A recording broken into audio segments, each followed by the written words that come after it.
Assalamualaikum warahmatullahi wabarakatuh. Selamat sore semuanya. Tadi saya sempat menyapa teman-teman yang mau menonton. Dan sekali lagi, rasanya memang saya harus mengucapkan syukur Alhamdulillah menjadi bagian dari sebuah karya yang berjudul Perang Kota ini. Terima kasih tentunya buat Sine Surya yang telah mengajak saya dari Star Vision untuk memberikan sebuah karya yang bisa menggugah para filmmakers untuk masuk ke cerita-cerita yang berbeda, genre yang bervariasi, dan pendekatan sinematik yang luar biasa. Tentunya ini semua dihadirkan berkat tangan dinginnya seorang Mauli Surya. Saya hanya ingin menegaskan bahwa benar ini adalah film berlatar belakang periodik tahun 1946, tapi film ini sendiri berbicara tentang realitas yang mana tentunya akan terjadi dalam kehidupan kita sehari-hari. Peperangan itu, batin itu, dan semua hal yang Mauli representasikan dalam film Perang Kota adalah sebuah realitas yang tentunya sangat dekat dan relate dengan kita. Persoalan-persoalan film ini mungkin akan membuat kita merenungi dan membuat kita mempunyai sisi baru dalam kita merefleksikannya dalam kehidupan. Betul ceritanya tentang mereka ini, tapi rasanya film ini sangat penting dan perlu di era perfilman Indonesia yang sedang bertumbuh untuk hadir dengan sebuah pengalaman menonton seperti menonton film Perang Kota. Harapan saya teman-teman yang hadir hari ini di sini bisa mengabarkan bahwa Perang Kota pada waktunya nanti tanggal 30 April di bioskop adalah pilihan terbaik bagi penonton film di Indonesia. Terima kasih Bapak Parwes. Namun sebelum ke yang lainnya mungkin satu lagi ke Bapak Parwes, Pak. Tadi di awal film juga kita melihat ada yang menggunakan format audio Dolby Atmos. Nah, apa yang jadi pertimbangan ya Pak untuk film ini menggunakan format yang luar biasa ini Pak? Sejujurnya film ini dicintai oleh banyak orang pada saat idenya ditampilkan, dibawa oleh Sine Surya. Banyak sekali support dari berbagai negara di luar sana, dan harapan itu juga masa negara di luar sana mensupport film ini, tapi kita di dalam negeri tidak gitu.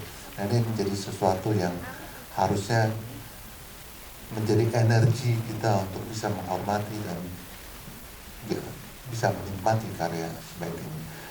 Format Dolby Atmos itu adalah format yang memang baru, tapi sudah sering digunakan di film-film luar.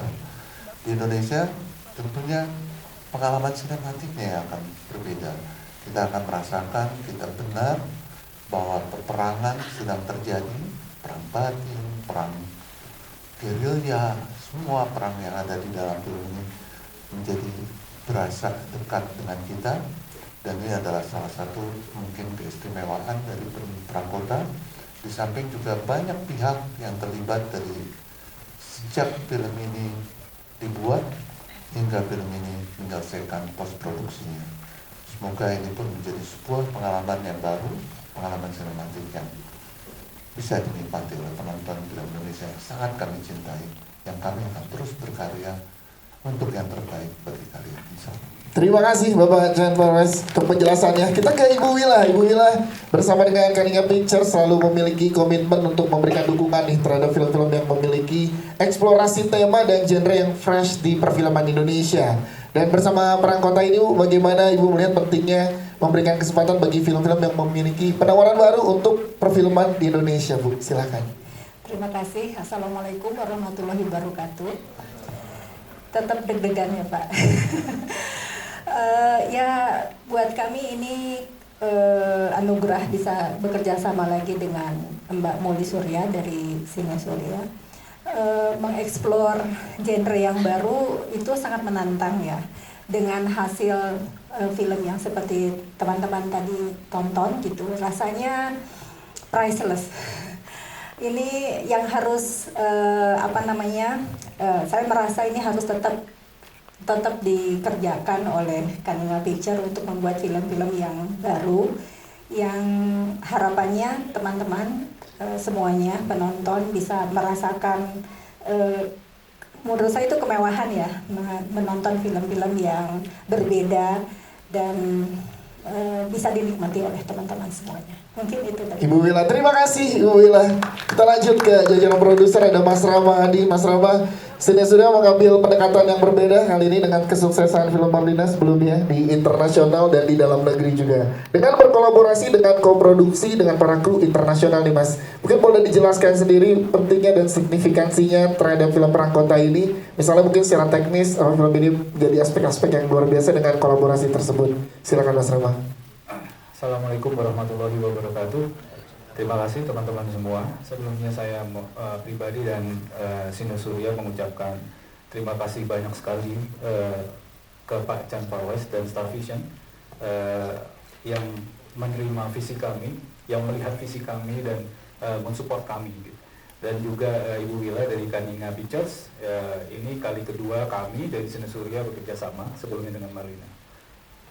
Kemudian kalau dengan partner internasional sebenarnya ya memang koproduksi sangat penting untuk istilahnya ya, bisa punya kesempatan untuk bertukar pikiran dengan teman-teman dari profesional-profesional yang ada di dunia internasional. Itu artinya tuh kita tidak hanya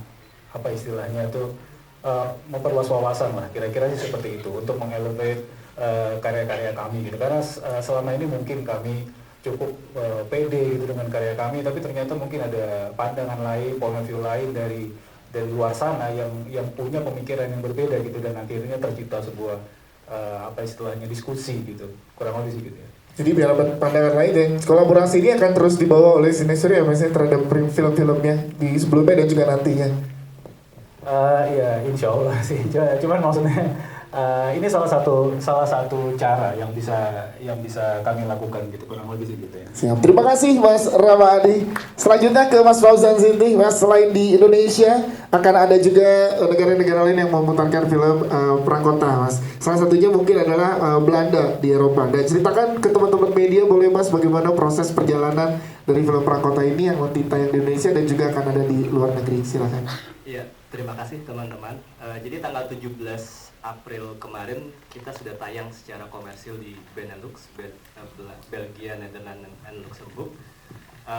Ini menjadi penting karena setelah kami premier internasional di Rotterdam International Film Festival sebagai closing film, kami tayang secara komersil di bioskop-bioskop di Belanda, membawa cerita Indonesia dari point of view Indonesia tentang perjuangan tahun 1946. Dan kami juga berharap film ini akan dirilis secara internasional. Kami punya sales agent, kami direpresentasikan oleh Asian Shadow. Ini kedua kali kami bekerja setelah Marlina The Mother in Fall X dengan Asian Shadow yang akan mendistribusikan, menjual film ini ke seluruh dunia, insya Allah.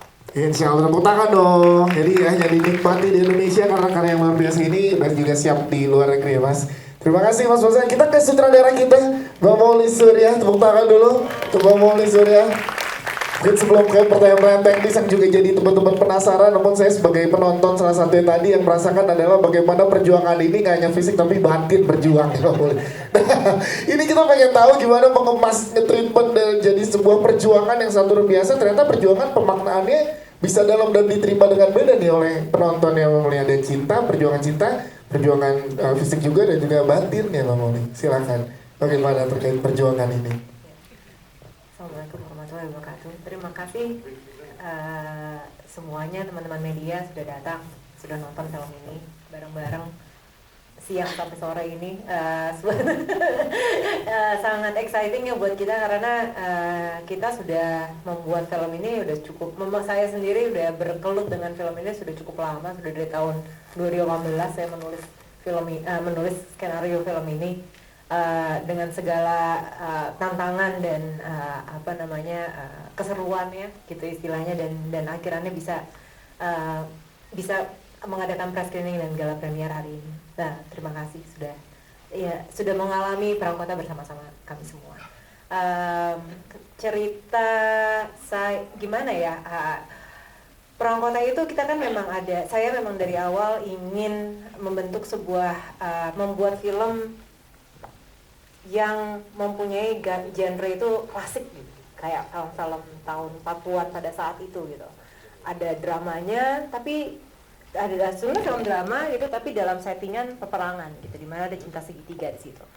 Jadinya memang saya ingin menunjukkan itu, cinta, perjuangan, dan pengkhianatan, dan itu menjadi tema utama dari filmnya, dari 3 karakter yang ada di film itu, Isa, Fatima, dan Hasil. Dan dengan penuh warna-warni gitu, dengan gerakan kamera yang dinamis gitu, yang selalu mengikuti mereka dan fokus pada karakter-karakter tersebut. Dan kita lewatin gang-gang kecil gitu, perjuangan yang ada dan keseharian mereka sehari-hari gitu. Itu fokus utama saya di film ini gitu istilahnya, dengan ya meskipun ada adegan tembak-tembakan juga ya. Jadinya kurang lebih begitu sih. Yes, tapi tadi kita lihat sendiri reaksi penonton, ternyata tim Hasil juga banyak ya Pak.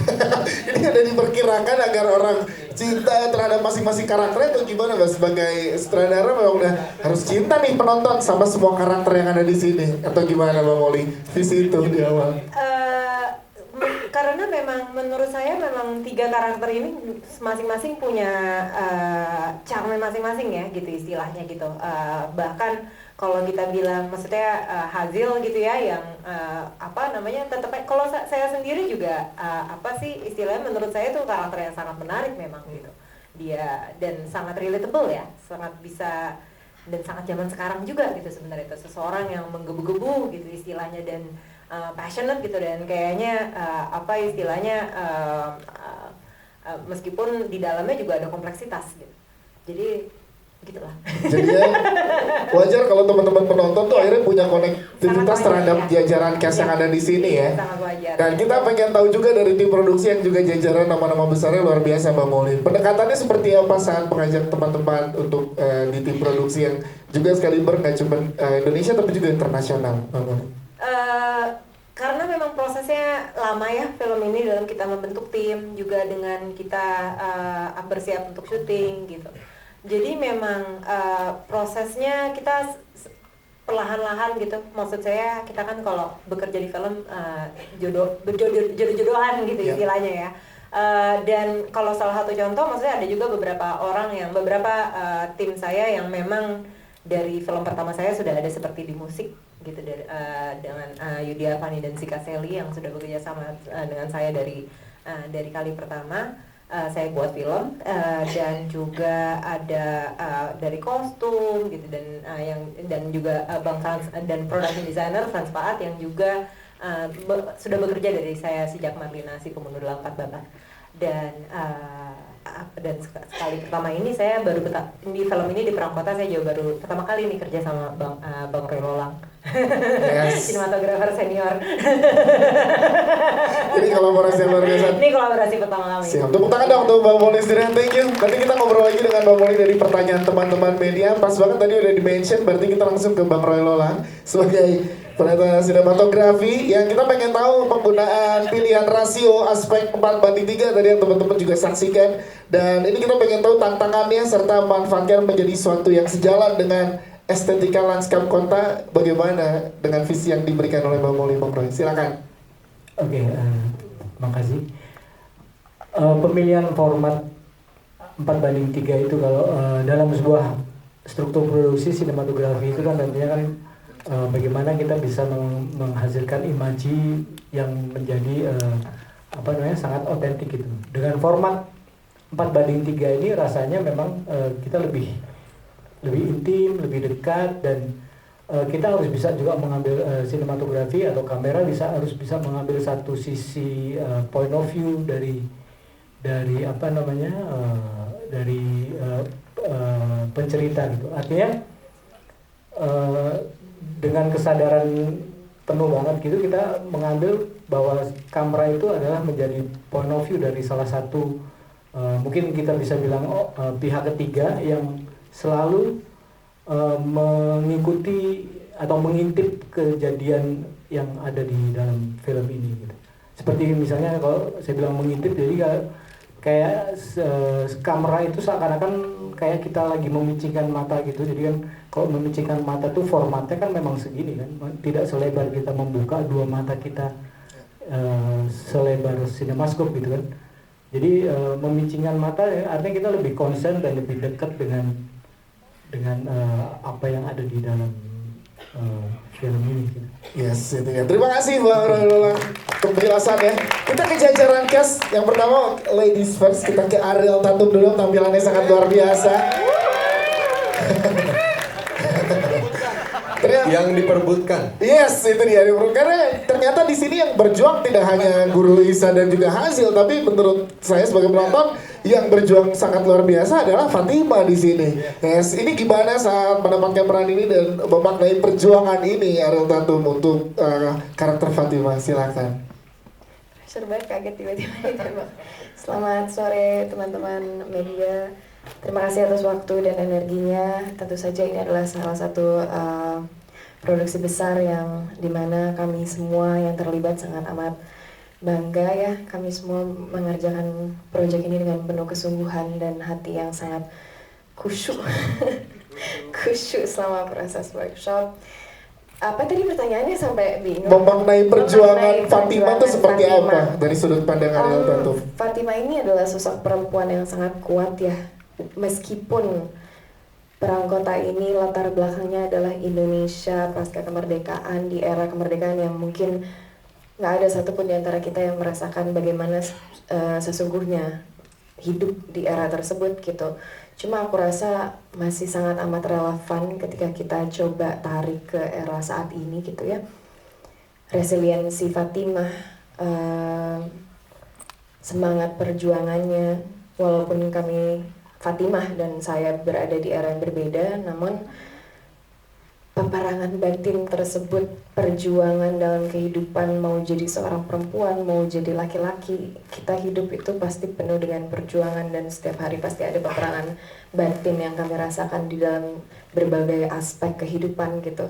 Jadi aku rasa itu yang bisa aku dapat dan aku bisa ngerasa ada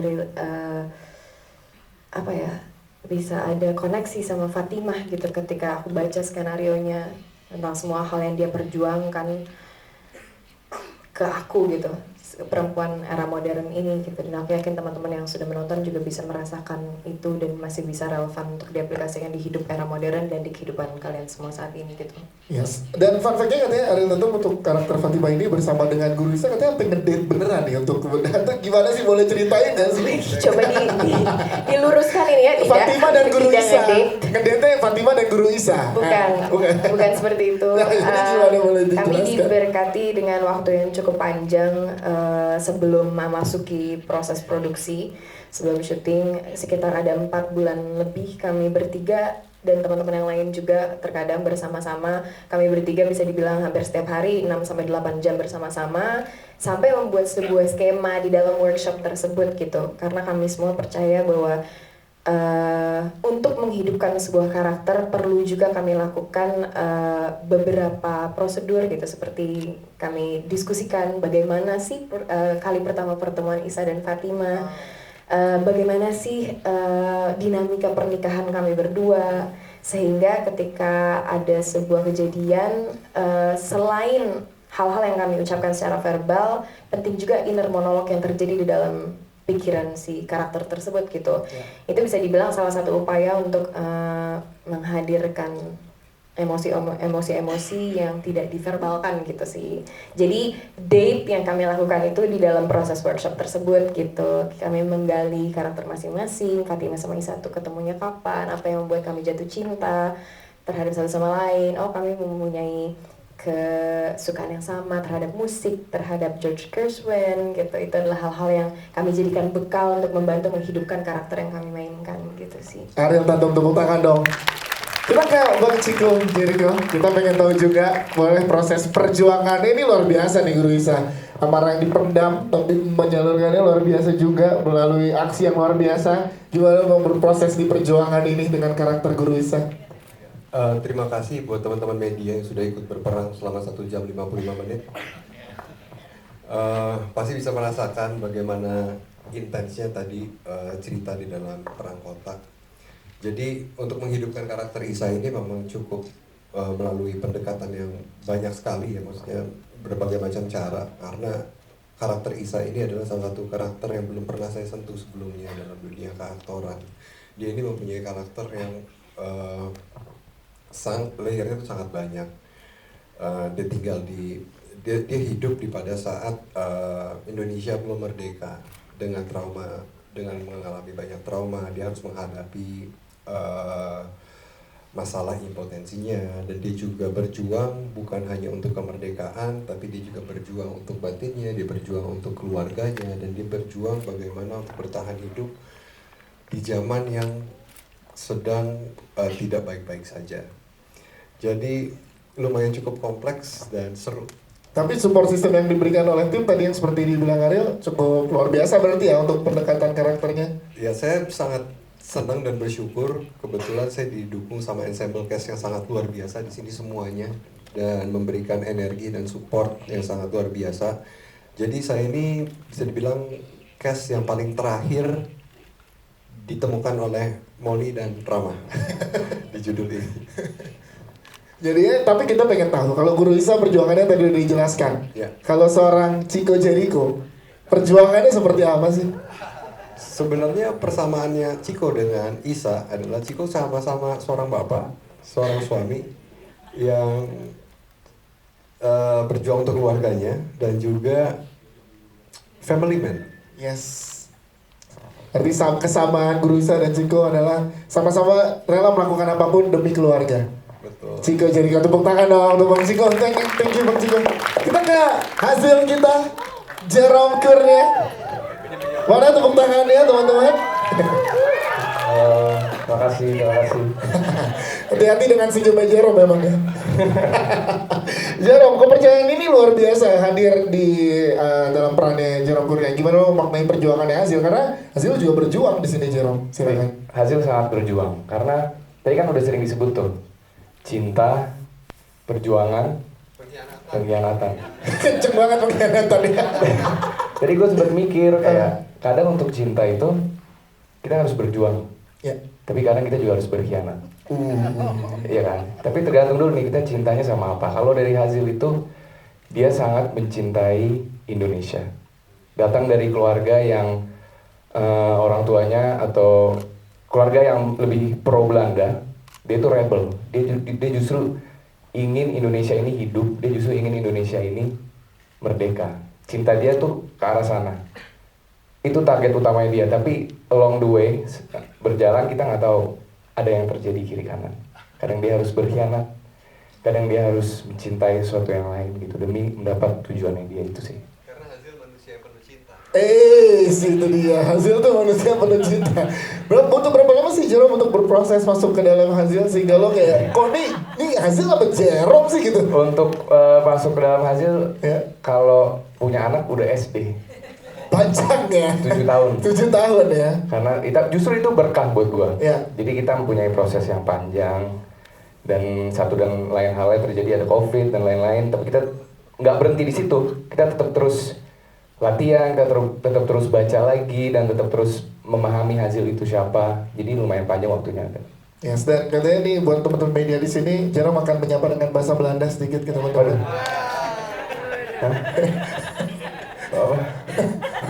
Masih inget. Lupa ya, tapi masih ingat satu bagian. Ini udah pernah nonton kan? Boleh silakan. I kept my pipe quiet. Artinya? Pipaku hilang. Nah, hati-hati emang kalau pipa hilang bahaya. Bahaya. Tepuk tangan untuk Jerome.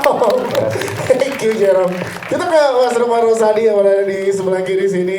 Yes, ini dia sebagai ayah dari Hasil. Kita pengen tanya dan juga ngobrol Mas Rosa bagaimana pada saat dipercaya untuk memerankan karakter ini dan juga eksplorasi terhadap karakternya seperti apa Mas Rosa? Silakan.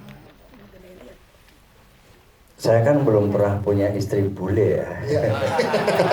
Sayangnya bulenya nggak ada di film. Tahu-tahu punya anak setengah bule.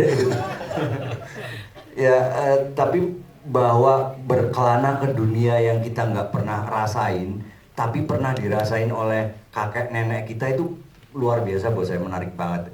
Kakek gue dulu ngerasain zaman yang kayak gini. Zaman dimana kita harus memilih dengan cepat. Kalau nggak milih dengan cepat, lu besok mati, atau lu besok kelaparan, atau lu besok tiba-tiba nggak bisa ditemukan di mana-mana. Tapi kayaknya hari ini juga begitu ya. Gitu. Tapi ya artinya bahwa kalau hari ini kayak gitu ya alhamdulillah kita ngerasain apa yang dirasain kakek kita kan. Gitu. Tapi ya tantangannya banyak banget. Dan salah satunya adalah bagaimana berbahasa Belanda dengan tempo tubuh dan pergerakan yang cepat, sementara secara language-nya belum mapan di lidah atau belum mapan di hati gitu. Kalau belum mapan di lidahnya mungkin kita cepat belajarnya, tapi belum mapan di hati itu sulit banget kan, karena kita ya semua pemain nggak pengen kehilangan emosi yang real, nggak pengen kehilangan pikiran yang real dari karakternya, maka salut banget buat teman-teman yang dapat jatah bahasa Belandanya banyak gitu. Ya, dan terima kasih banget saya dipercaya untuk jadi tokoh yang juga berkhianat kayaknya. Tetap ada unsur itu ya, perjuangan cinta dan pengkhianatan ya. Iya, karena kan saya tidak memilih untuk ada di jajaran orang Indonesia. Ya. Saya memilih di jajaran tengah-tengah. Saya orang abu-abu gitu, orang abu-abu di titik itu. Kayaknya Anda juga kan orang abu-abu. Tepuk tangan dong untuk Mas Roko Rosadi, terima kasih.